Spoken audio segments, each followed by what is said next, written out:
Happy Teacher Appreciation Week. Yay. It's Thursday and we're doing a lot of great shout outs and teacher spotlights on social media. We've got some awesome teachers here in the chat today. And we are, I have a request from someone to join the meeting. I don't know why. Okay, Tracy, I'm not sure if you want to check that. I don't know who that was. We also have a wonderful happy hour that Tracy has coordinated that includes an awesome music therapy session for a half hour. And I think we all need that. So please tune in today at 4 o'clock for a music therapy session for all of us. And then a little bit of a happy hour afterwards. So we can all grab our favorite beverages and snacks and just kind of hang out with each other. I know it's hard to check in with you all, but also just a reminder, if you haven't done so already, we've kicked off a wonderful campaign that came from teaching artists in celebration of artists. And it's a program that we can work on all summer long together. And that's the Teaching is a Work of Art window gallery project. And you've probably seen a few samples of our window galleries of appreciation for teachers. In fact, a couple folks on today's call have already submitted their works of art for their windows, including former DCPS arts teacher and board member Terry Thomas. She helped us kick it off. And I don't know if Karen's on the line, but Karen Brown also helped us kick off this campaign. So please remember to do that. Take a picture, post it. Let's get this to go viral in the best way possible. And we're kicking it off during Teacher Appreciation Week. But it's something that we can all work on all summer long, or as long as we are staying sheltered in place in our homes. So without further ado, I want to introduce one of our members, National Children's Museum. And I know Barbara Stemler is on deck with this awesome presentation. We have all been so excited and anticipating National Children's Museum's opening. And the timing would have been awesome. But the timing, also a lot of the the movement and newness of this museum coincided with our pandemic. So it'll be great to see this presentation from Barbara and to hear more about how they've already started their pivot right out the gate, right? So without further ado, I hand the mic over to Barbara. Thank you, Lisa. And I also want to introduce Crystal Boyer. She's the museum's CEO and president. So she's going to be giving the background info and sort of sharing what it took to get us to this pivot point. And then Christina Hernandez, who's our fantastic community engagement coordinator. And I will be sharing sort of more in-depth details about what we've been doing behind the scenes. And I know there are a few teachers on the line, so also if in the chat you can share your school or your grade, we just love to know more about you, so we can also fine-tune what we share to the folks who have tuned in. So thank you. Thank you, Barbara. And thank you, DC Collaborative, for having us and all the work you're doing right now to support kids and schools and teachers. It's really incredible to see how this community has come together to serve these kids. I heard Deputy Mayor Kine speaking yesterday about how families have jumped in and all of the partners in the community, and we're really honored to be one of those partners. So I'm Crystal Boyer, I'm the president and CEO. I have the great honor of leading this amazing team and was hired to rebuild the National Children's Museum. Barbara, if you want to go to the next slide, I think we give a little bit of background info on the institution.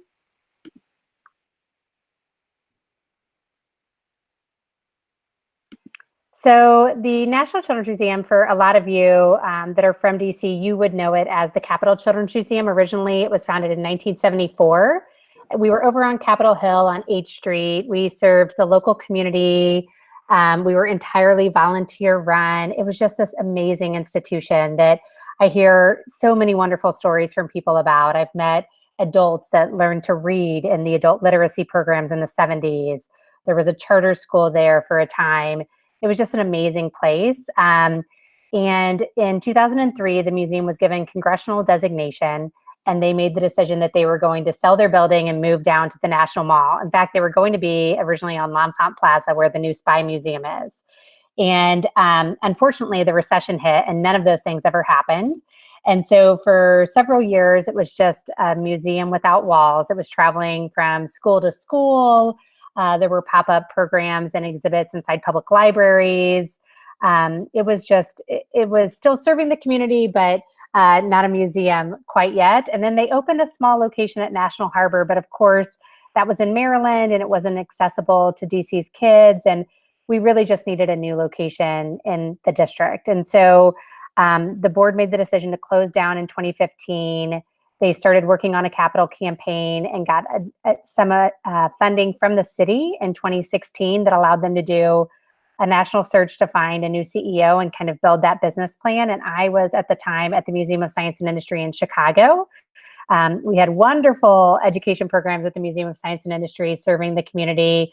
And I was honored to get to come here and rebuild the museum. What I knew was that Washington, D.C. was the only major city in America without a science and technology center or a children's museum. And so it was this opportunity to really design a children's museum in the way we think it should be done, which means we are entirely focused on teaching STEAM throughout every exhibit and every program. So we focus on science, technology, engineering, arts, and math, although everyone on this call is in the education community, so I don't need to explain what STEAM means to you. But that's what we do every single day, and we do it in a really fun, whimsical way. It's truly a next generation museum that we designed to bring people together inside. We wanted families to come together and the adults and the caregivers to have as much fun as the children do playing with the exhibits. And we really hope that we are sparking interest in STEM at a younger age. So we're providing these field trip experiences for pre-K through 5th grade, which was always going to be our focus. We wanted to focus on kids under the age of 12.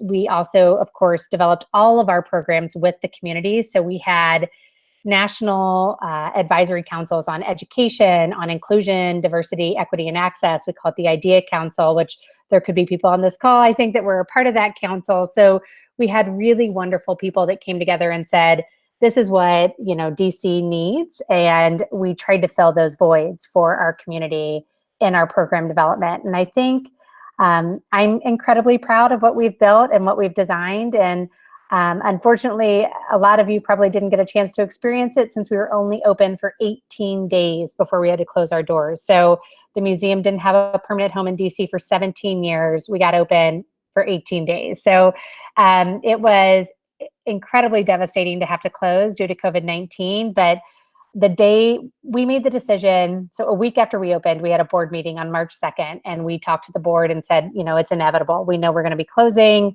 How do we want to go about this? Who do we want to follow the lead of? And we decided we're going to follow the lead of DC city government, of course, but also DCPS. And we wanted to continue serving the kids as long as they were going to school. So we obviously know this is an incredibly high anxiety time for children, and we wanted to make sure we were still bringing them that joy and not disrupting and bringing any more anxiety by closing before the schools did. So we waited until March 13th, and as soon as DCPS made the announcement that morning, we called the one school field trip that was still scheduled that day. They said we can't make it, and so we said, okay, we're closing. And so we've been closed since then, but that very day I said to the team, we're going to have the marketing team get together and the education team get together on Monday. And we're going to start talking about what we can do virtually to continue serving kids and families. One other thing I will say about the design of the museum, a lot of museums design and have an education team and an exhibits team separately. We have one. It was intentional to make sure that our education concepts were at the forefront of the design of each exhibit. So we are concept-based as well as inquiry-based design in every single exhibit that we built. So we didn't start with, oh, we want to do something fun with cars. We started with, we want to teach engineering concepts. How do we do that and make it playful and fun, and worked from there. So the exhibits and education team, the marketing team, we all got together and said, okay, we're going to start daily programs. I kicked it off the very next day. So we talked on March 16th. We kicked it off on March 17th. You know, it's hard, obviously, like, and leading an institution while we're working remotely, and all the staff is working remotely, and some of us have children at home. I have a 6-year-old son at home, so I'm balancing teaching kindergarten right now in French and running the museum, and it's a lot. So I understand that we have that going on with our staff too, and so we've also adapted just to make sure that it works for every person that's working remotely, and hopefully we're spreading a little bit of joy every single day with our videos, as well as inspiring these kids. I keep saying this, but I truly believe that one thing that will come out of this crisis will be a generation of children with an increased interest in STEM education. I think they're going to turn to science and innovation as a way to solve the world's problems. And I'm seeing it with my own son. He's asking a lot more questions about health sciences than he ever did before. And so I think we have an opportunity to really help guide them. And we're doing what we can, and we appreciate what everyone else is doing. But all of this amazing work is being done by our wonderful education team. So I will turn it over to Barbara to talk about the content and what we've started creating. See, and there's her little guy right now. We're all balancing a lot. Yep, it was a perfect timing, perfect cameo. Thank you so much, Crystal. Yes, so, and I apologize. I know that my presentation slides might get a little bit blurry. You know, I hope this works. We're all trying to figure it out together. So thanks for bearing with us. So yes, there is this very quick pivot. Like, we were anticipating this moment of having to close the museum and trying to figure out what would come next, and then it was upon us, and we had to move forward. So I think we're all realizing that there is a lot of creativity in a time of uncertainty and crisis, and that there's just a lot of community building work as well. So like Crystal was mentioning, you know, day one, we knew certain things, and this was the beginning of our journey. So we've decided to share in more or less a chronological fashion how we were designing these experiences and learning from them and improving them. And we know that there's more work to do and more to learn, but we hope that this transparency and sharing it with you is also helpful. If there's anything that you can take away from it, or if there's also feedback, that we are open to to new ideas. And this, again, we're all in this together. So this is one of the reasons why we want to share. So we knew we wanted to provide daily video content, especially in the beginning, while children were now having to learn from home with distance learning. We wanted something that was centralized and predictable. So we sort of determined as a team that it would be this afternoon release, and that it wouldn't necessarily be a live video, that it would be pre-recorded and edited, that we could put our logo on it, because we're also still sort of sharing the museum and sharing ourselves with our local community. Not everyone knows who we are, so we wanted to make sure that that was sort of as visible as possible. We knew we had certain ideas for content, but in the beginning we didn't really have this idea of fully scripted content. It was just sort of, this is a good activity, this is a learning objective, we want to try this. And then actually from day one, we started trying to collect community resources. So we knew we wanted to be as much of a hub for families and educators as possible. And it was everybody's job, the full team, to try and find as many resources as we could. And then we had one person designated to sort of collate them and put them on the website. So we started doing that right out the gate. That was day one. That was March 13th. And then the work began. So in the first 3 weeks, so starting sort of March 17th, Crystal kicked off our series with a slime video. We had determined that we needed daily themes so that we could do different types of content, but again, it could be predictable. We needed sort of a framework for coming up with these ideas. We started enriching the videos themselves with pop-ups, so enriching vocabulary or adding some extra images. We started to agree upon how we opened our videos and closed our videos. We say that, you know, welcome to today's STEAM work theme. I'm Barbara from National Children's Museum. So now it starts to also sound predictable that even though each video is very different, that they are part of this larger grouping. We say at the end that STEAM work makes the dream work, and we're all in this together, because it's true.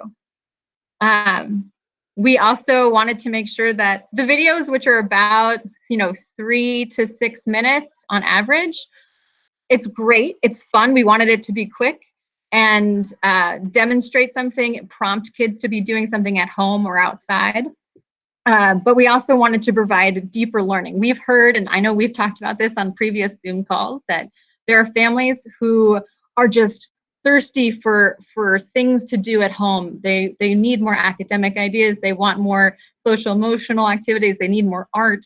They need more math. They just want more. So we wanted to provide as much as we could. And then there are other families and students who just need a little bit, and that's all they can handle. So we wanted to give both sort of both opportunities to those families.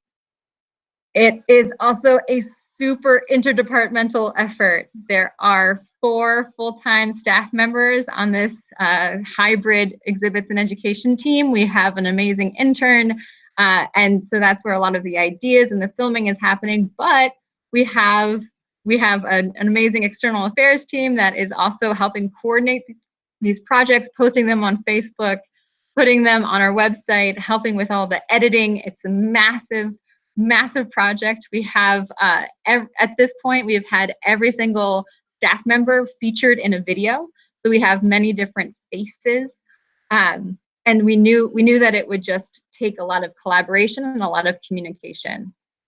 And at this point, we also started to draft and sort of, again, create the steps of the process. We needed to have the idea first. We were starting to script and then record and add all these resources, and then 2 review processes before publishing. Barbara, I'm gonna pause and let, yeah. Yeah, can I just jump in? If anyone has any questions, I'm also monitoring the chat. I'm Christina, by the way. So feel free to put your questions in the chat. And if Barbara doesn't answer them, I can always jump in and answer them as well. Or at least prompt Barbara to answer your question. So, don't be shy. I'm here taking your questions. Yeah. And maybe at this point, sharing, if you haven't been watching our Steamworks, so because they're daily, we have 7 different themes. So starting on Monday, we have climate action. We have an exhibit at the museum that's all about climate change. And so we wanted that to be one of our featured topics and themes. And we have superheroes who help us fight climate change. So we have water warriors and mighty meteorologists, community captains, let's see, pollinator patrol, and Arbor Avengers. I remember them all. And so we were featuring different ways that we can fight climate change and that we can protect our environment. Tuesdays were all about science explorations and experiments. Wednesday is story time, so improving literacy. Thursday is design and build, so encouraging both the artistic design and also engineering design. Fridays was our nature spotlight, and then Saturdays are community connections, and Sunday was sensory play. So very big, broad topics that we can then do a lot with, but still overarching and providing direction. Like Crystal said, we're trying to serve 0 to 12. So some videos scale up. Some videos are much more for a preschool audience. And we are trying to hit all of those different categories over a week span. Any questions yet? No? Okay. Taking a step back, so we have these daily STEAMwork videos, which were a major focal point. But of course, there are other things that are happening around this same time. And I can see that the slide is a little bit blurry. Let's see what I can do. Yeah, okay, great. So this is just an image from the museum, from that exhibit that I was starting to describe. We have a website that is separate from the museum's website. That's climate-heroes.org. And we had always had this as a both in-person experience within the museum and a virtual extension. Well, now that the museum was no longer possible to enter, we needed to enrich that virtual space. So we had to add an online quiz version that you can experience in the museum as a flow chart. You sort of take the quiz with your feet to identify your inner superhero. So we added that quickly to the website so that the full experience is now online. It's a very fun process. And then we also wanted to then add those specific Monday videos that we were putting on Facebook and putting on the museum's website, and add them to the Climate Heroes. No, I can't pause this. I'm sorry. And then so again, we're starting to make sure that our content that we're creating is being disseminated in different ways, hoping to increase the impact and share this information with as many people as possible. And so later, Barbara, can I jump in for a second? yes, please. So when we designed this, we originally planned on having monthly missions. So when you're answering these questions and walking through the space, you're answering questions like, would you rather play in the dirt or climb a tree? And these very simple questions, and then you get your superhero persona. So we had our monthly missions originally printed out on those boards on the wall where you can see the climate action heroes personas and the little badges at the bottom. But now we've been creating more weekly content for this experience. And originally, when we decided we knew we wanted to teach the difference between weather and climate change. So this is an installation next to a green screen experience that we have in our innovation sandbox. And that green screen experience is a green screen where you gain superpowers, and your superpower is the ability to control the weather. So it's a super, super fun experience. It was designed by Design.io, who's one of the best digital designers in the world. They designed that experience for the Paris Climate Change Summit, but we actually brought the US premiere here with our opening on February 24th. So it's a really, really cool exhibit, but it also ties to the second grade cornerstone of education on meteorology for DCPS, which was something that we found out during the Education Advisory Council process. Of course, they shared with us what they needed, and that particular one was one they were excited about. So when we found out that meteorology was second grade, we really tried to develop the content in that way. Throw back to you, Barbara. Great. Thank you. Thank you for Actually adding going to that. jump in and say that, sorry, I was going to jump back in and say that those monthly missions have actually turned into weekly missions that, as Crystal mentioned, that live on climateheroes.org. So you can do them at any point in time. And we thought of kind of using those monthly missions and turning them into weekly missions to help later then theme our weeks of content, which Barbara will get into in the further versions as we move along in the presentation. Awesome. Thank you both.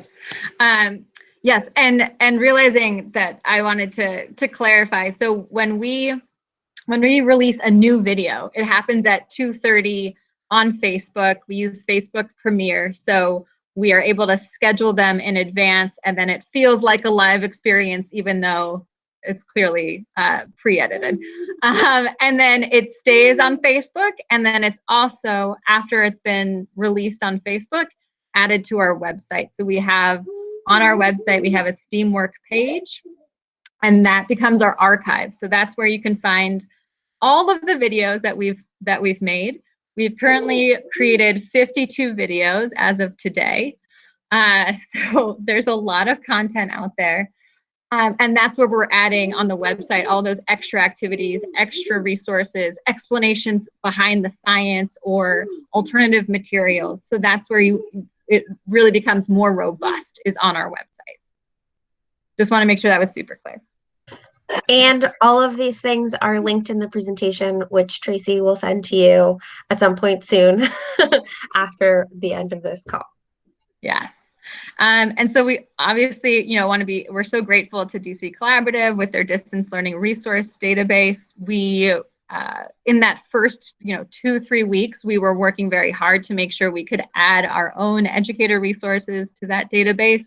So we have 2 different sort of academic content areas. So one that's called Head in the Clouds, all about weather and climate and clouds.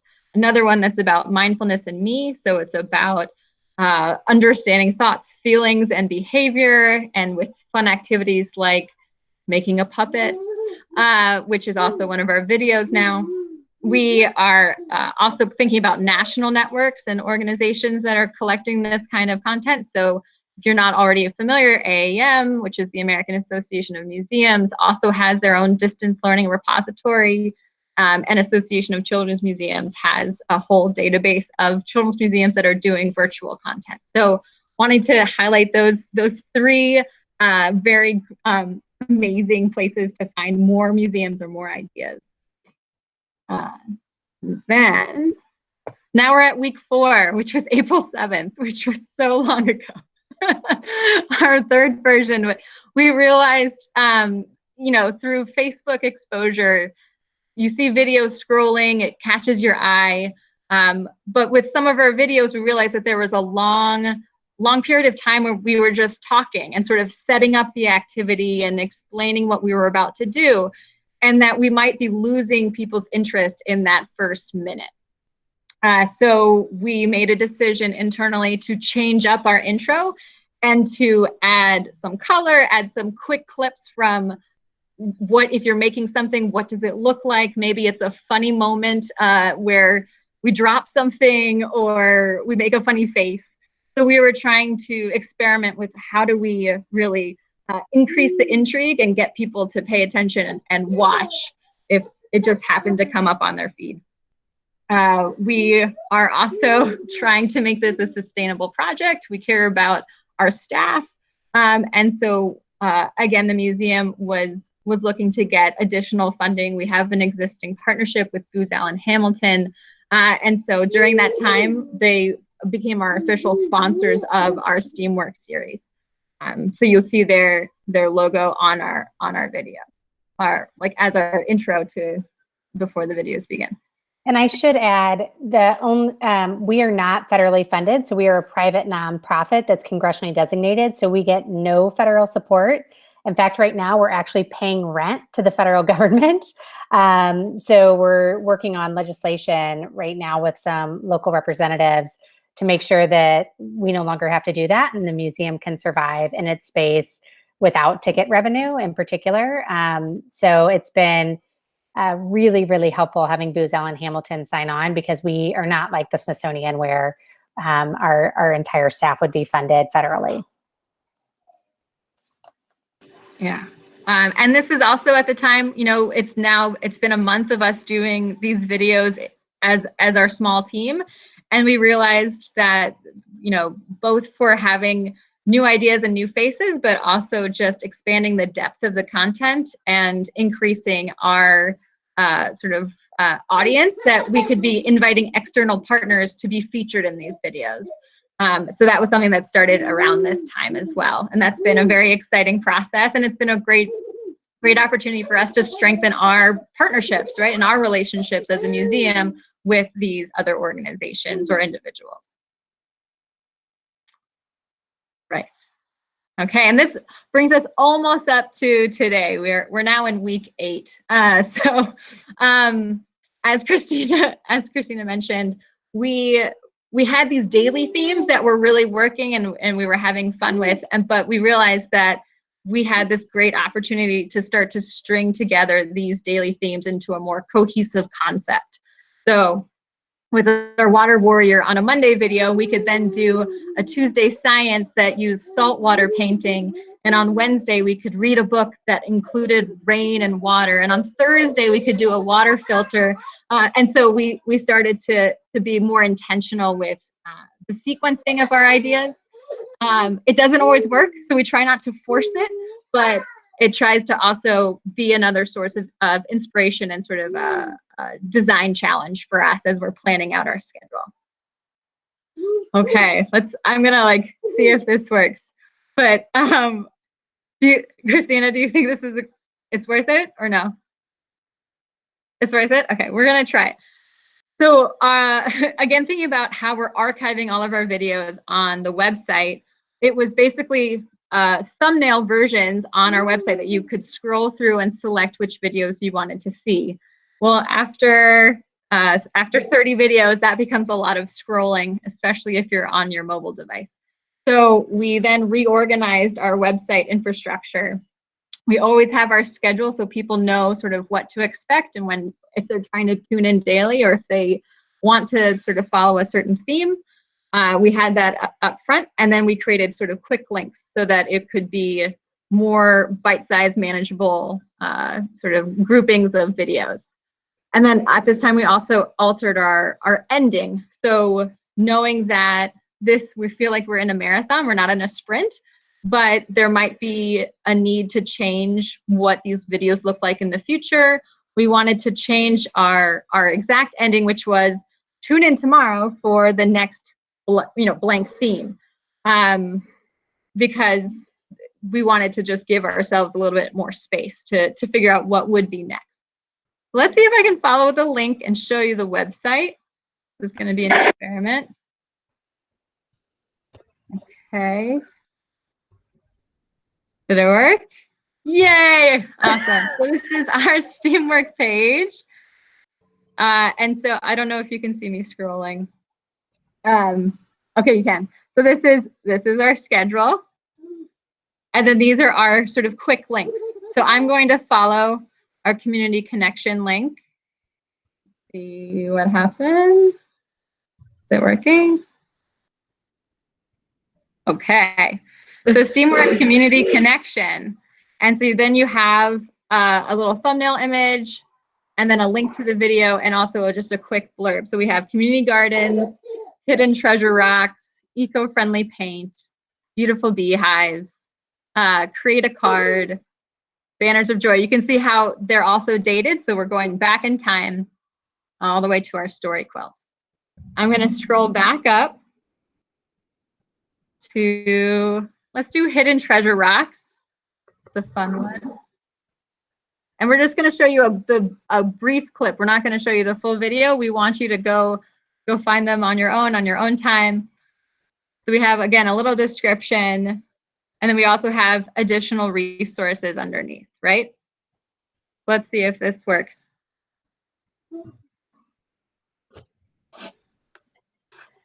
Turn the sound on the video, Barbara.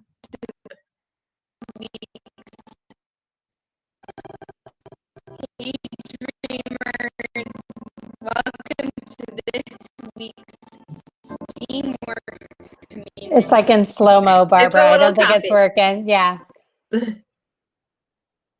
But You're on yeah. mute. I'm not going to struggle with it. We're just going to go back to the presentation. But it's a very fun clip of Meredith saying, welcome to today's Teamwork. And it's a clip of her wearing a hat, which is going to be her outside exploration sort of as she's scavenging for hunts hat. And then a quick glimpse of the painted rocks that she creates that she's going to then distribute around the community as sort of a fun lift for her neighbors. So, oh no, okay. So are there any questions so far? We want to share what we've learned from that. Let's see. That. Okay. No questions. No questions. Great. So maybe not surprising that this is a time-intensive effort. This is probably about 80% of at least my week is spent on these videos, maybe more. And so it's definitely a labor of love. I don't know, Christine, if you wanted to share more about like an example of you scripting, setting it up, filming. Yeah. So in terms of time intensive, when you're working by yourself, it's about a 4-hour process for about a 4 to 5 minute video. I actually did 2 videos back to back over the weekend because the weather, I needed sunshine for both of my videos, and the weather was really dreary last week. So I took advantage of Saturday's beautiful weather here in DC. And between writing my scripts in the morning, filming, and like waiting for all of the things to happen for my videos, because sometimes the things in the videos take time to do and make and happen. And then filming both, like all of the pieces for both of the videos. I actually spent about 6 hours between writing, filming, and waiting. And then that's just my piece. It then goes to Emily, who is our one of our fabulous video editors, and she spends hours editing those. I also spend some time, and I think most of the staff team members on the education exhibits team spend a little bit of time kind of organizing the videos in our shared Dropbox so that it's a little bit easier for Emily to walk through them and edit them. And we also share our scripts with our video editors so that they know. So we also spend time in our scripts kind of detailing the videos and what timestamps work best. Because sometimes all of our videos are one take and they're like 20 minutes long. So it's a really time intensive process. It takes obviously more than one work day for all of the people involved. And then it needs to go through our two-step approval process, which Barbara had mentioned earlier. So there's at least 4 people involved in every single video, and it takes at least 1 business day for each of those people or like each of the steps to happen. So our videos are ideally would take, we'd have them ready a week in advance, but we're still working on our ideal timeline. Yeah.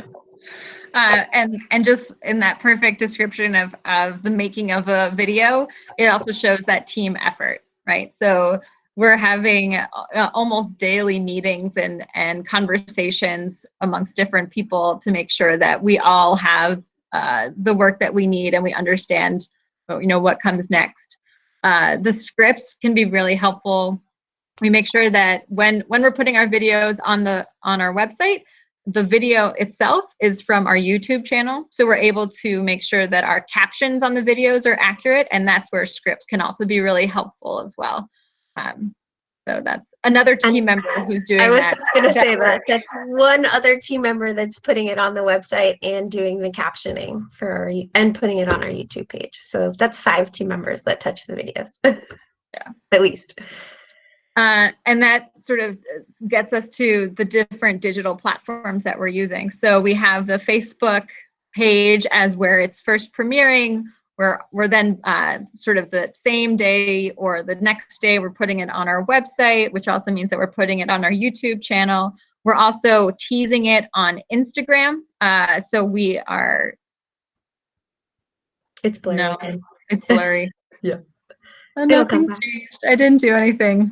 I blame my Wi-Fi. So we're teasing also on Instagram. So we're trying to reach many different people in different ways.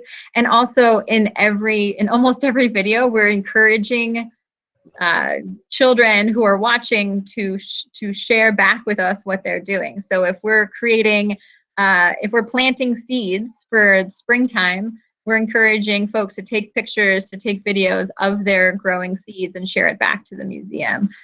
So we call that a dreamer spotlight, being able to highlight those kids who are following along and learning with us, so that we can sort of encourage others to keep learning and to keep watching videos.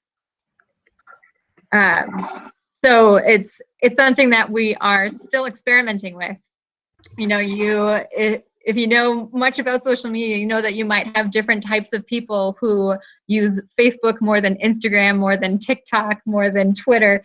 So the more that we're able to circulate on different digital platforms, hopefully the more people we're able to reach. And I will add that we do. Oh, you're muted, Christina. I hit my space bar. We do a little bit of differentiation between the platforms as well. YouTube is where most of the videos live, like long term. Facebook is, like Barbara said, where we premiere all our videos, and it's a great platform for us to use to premiere all our videos because it allows us to have that screen with our sponsor for the videos, so that people know that these are being funded. But generously by Booz Allen Hamilton. And then we do a teaser on Instagram to kind of drive traffic to Facebook. We're still kind of working out what, long term all of these things look like. So, and there's been no perfect silver bullet answer or solution to figure out how, like, what the best engagement is. We do have a question that asks how many children are engaged and responding and participating. And that varies from video to video. Some kids are like super interested in building marble runs. So we got a handful of videos for that. And then, some of our design and build challenges haven't had any response. In terms of impressions, and just people being engaged, we've had off We the have top of my over Thank a 250,000 impressions so far. 400,000.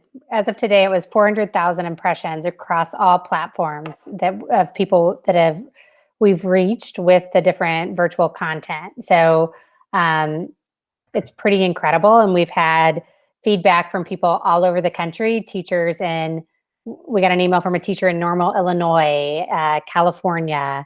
So we know this is being shared. The AAA, the Travelers blog shared it as a resource. So there's been a lot of media attention. Good Morning America's Ginger Z introduced the Mighty Meteorologist persona and shared it out there. So we got a lot of exposure across the country with these free resources. Yeah.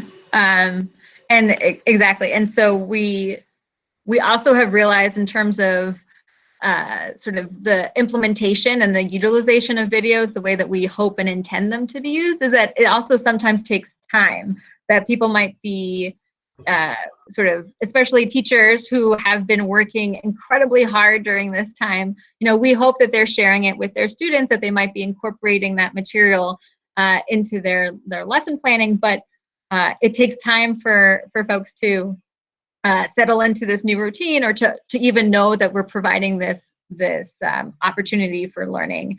And so we're now hearing about these teachers across the country sort of being grateful or using these videos, but we didn't hear that in week 2. So it's just understanding that this kind of investment and effort can take time to see the results. Yeah, Christina, were you going to say something? No.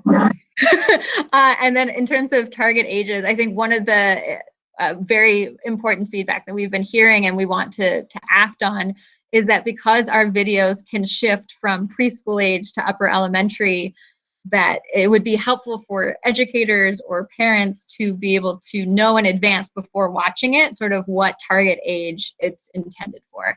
So that's sort of our one of our goals for moving forward, is to better identify and explain and help the users navigate all of this content, is to sort of keep that more top of mind. Version 5.0.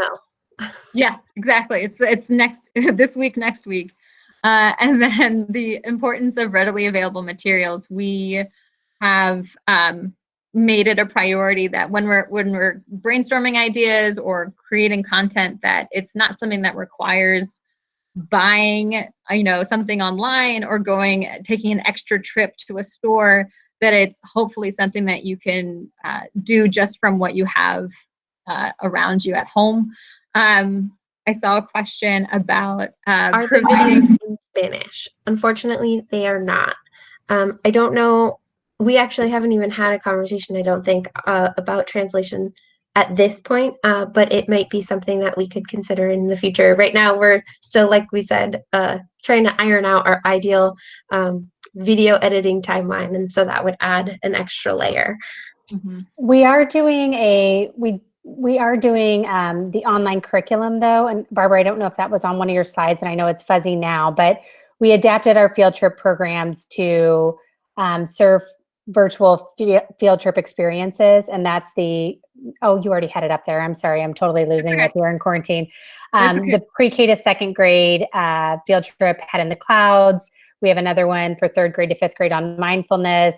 And we're talking about developing more of those for the fall, especially now that we know that DCPS will likely not be doing field trips in the fall as well. And we just want to make sure we continue serving kids. And we have had some discussions about turning those virtual field trip materials into translating those into Spanish. And then also for the long field trip for the curriculum as well. So we're still working on it and we want to do that, but the daily videos right now are just in English. Yeah. And just wanted to, I know we're running short on time and I want there to be an opportunity for questions and dialogue. But so what we've also been working on in parallel with all of these STEAMwork videos is to create a more robust virtual field trip that is also pre-recorded and edited and is basically a link that's provided, but it's more. So it's a 20-minute video. And we've been speaking with teachers and also sort of subject matter experts. So it's about Head in the Clouds. It's our weather and climate content. And we've been scaling it up for our virtual field trip so that it's more for grades 1st through 3rd. And we'll, again, hopefully hit the DCPS scope and sequence, more or less. And that we are providing it as an asynchronous learning opportunity, but that we would also be creating times to schedule a sort of virtual visit with a museum educator so that we can be providing a little bit of extra content, answering questions in real time, and being able to adjust sort of more learning to that specific group. So that's our sort of next thing that we're hoping to launch this month. And then with our STEAM podcast, that's something that we hope to launch this summer. We have right now an open sort of all call for auditions. We want to have kid interviewers who are ages 8 to 11. So if you happen to know of a few kids who would be interested, we have our audition parameters posted on Facebook and Instagram. But we want kids to be interviewing STEAM career sort of experts. We have a partnership with Lida Hill Philanthropies and their If Then initiatives. They're all women in STEM careers or STEAM careers. And so our first focus will be on sort of health science, but we're overall looking to do a focus on innovation. Crystal, did you want to share anything about this? No, we know in the future that we want to be an innovation hub for little inventors. And so the idea for this one is that we start to introduce the podcast with children doing the interviews, asking questions, and we would focus right now on health sciences of one of the If Then ambassadors. But our next one will probably be around climate change and bringing in a climate change scientist so that also can tie back to our exhibit and our climate-heroes.org site. And then in the future, we hope to feature little child inventors from all over the country. So we're working with Spotify on this, and they've been great partners for us. So we had always planned to do this. It's just that now that, everything's changing, we want to make sure we can serve kids the best way possible virtually. And so we're just going to go ahead and launch and just do one a month and start serving kids this way. Great. And that sort of wraps us up. So I'm going to sort of quick share this slide, and then I'll stop presenting so that it's easier for us to see each other if you have questions. But that's our STEAMwork page. We have also an educator newsletter that we are going to start sort of sending out more regularly. So if you're interested in more updates about these initiatives, please join. And then if you have any feedback for us or questions for us, the best email to use is the fieldtrips@National National Children's Museum. So I'm going to... It's the person, not just the box. All right, I stopped presenting, so it's easier to say hello. Lisa, you had a question about live streaming, but I wasn't very clear on what you meant by that. So could you provide a little bit more context, or? Sure. Sorry, I was typing really quickly, and then Barbara actually was sharing the different ways that you're flexing your experiential learning. And I think these virtual field trips are really compelling, and we know that this is going to be what we have to do in the future.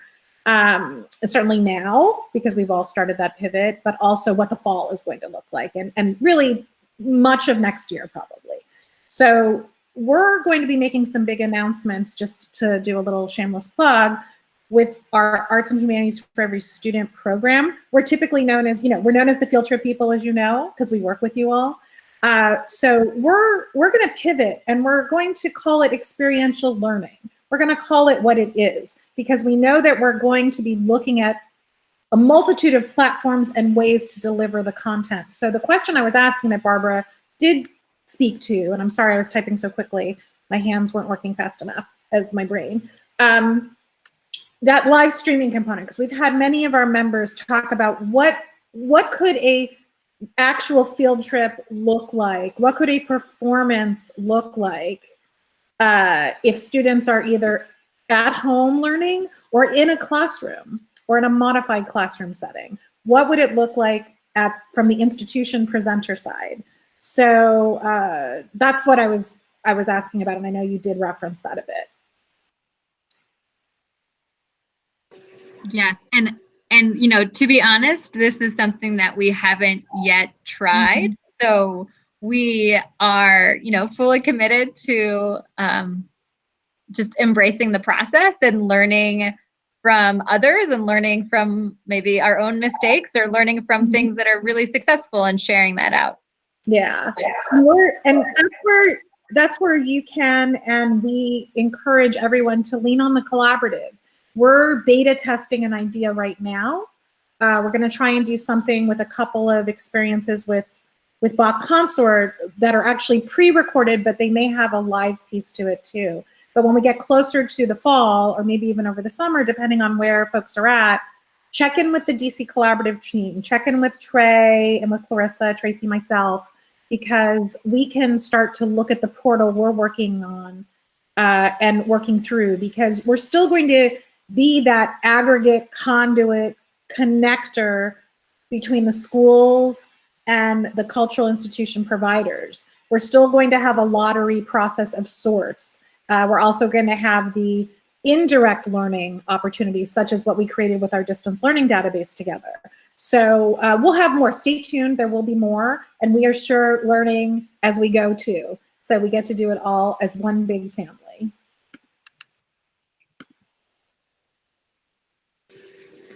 I mean, I'm curious if anyone on the call has questions or wants to share some of the work that might be similar to what we just presented.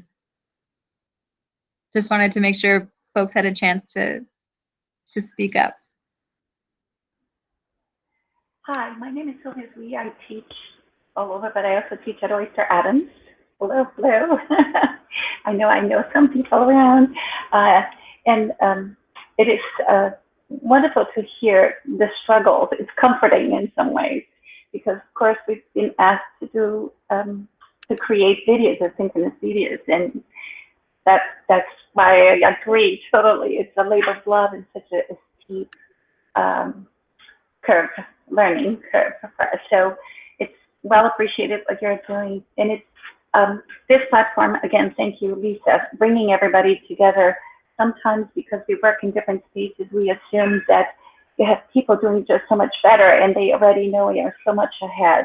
But to know that we are all somehow struggling together, and maybe we can come together and share our experiences instead of repeating errors and mistakes. We can learn from each other and accelerate our learning. Well, that was just a comment. And I do have a couple of students that I think it would be fabulous for the videos. So feel free to contact me. I have my email on the chat. Thank you very much. Thank you so much, Sylvia. Yeah, I mean, it's funny. We started saying like teamwork makes the dream work, and we're all in this together. And it's become like my mantra when I'm not having a good day. This idea that like we need to be able to dream, and part of dreaming is art, but it's also STEM, and just feeling like we're better connected to one another. And I will say too, I as we've been developing these videos, like This is all new for us. I didn't get into the museum business to do virtual learning. I like seeing kids play with things and watching them have those sparks of curiosity and joy, just like you got into teaching, many of you, to work with children. So I'm a teacher's daughter too. So I know, and she's doing all of this virtual learning with her students. It's incredibly difficult. So we want to be there to support the teachers as well. But and I keep saying this to the education team, we've never done this before, so it's not going to be perfect, and that's okay. We're doing the very best we can, and we're trying to serve the kids the best way we can, but it's not going to be perfect. It's not going to be what we would do if we, had 6 months to work on a video at the museum. We're doing one a day. But I'm really, really proud of them and the way that the team has stepped up to continue supporting these kids, because I think the content is exceptional. I've done 3 of them myself with my son. I told the people working at home with kids, if you feel comfortable, have your kid on the video. If you don't, of course, don't do that. But if it's easier for you, it's certainly easier for me to just have my kid do the activity alongside me. So we're doing the best we can, but it's not going to be perfect. And I also, building off of that, I want to thank you, Crystal, and Barbara, and Christina. I've actually done 2 with my 2-year-old, the Storytime videos, and they were Barbara and Christina's videos each time. And it kept a 2-year-old's attention for the whole 6 minutes, which is like amazing. But thank you for sharing your process too with all of us. And it's just so interesting to hear, because you opened at such an interesting time, and you're developing thoughtful programs, and you're so flexible. So yeah, I really appreciate you guys sharing and your whole team participating today. So that's really great. So I will share out their presentation, and if you guys want me to email addresses over our listserv for the community of practice, and I'll also put this in, link it and all of the resources in our digest. We usually send those out on Friday, but it could be that I would send it out on Monday, just to make sure that I have everything together. And you guys have seen a lot of emails from me today, so I'll lay off on that. And then also, I hope everyone can join us for the happy hour today at 4. I have the registration link in the chat. It's for teachers, school-based educators, and community educators. So we'll have a music therapist that's experienced with trauma-informed practices. She'll be leading a session concentrating on mindfulness, and then the last half an hour we'll just have some beverages or snacks and chat. So I hope to see you today at 4, and let me know if you want to host one of these in the future. But thanks again to Crystal, Barbara, and Christina. Thank you, everyone. We hope you're staying safe and staying well. So thanks for tuning in.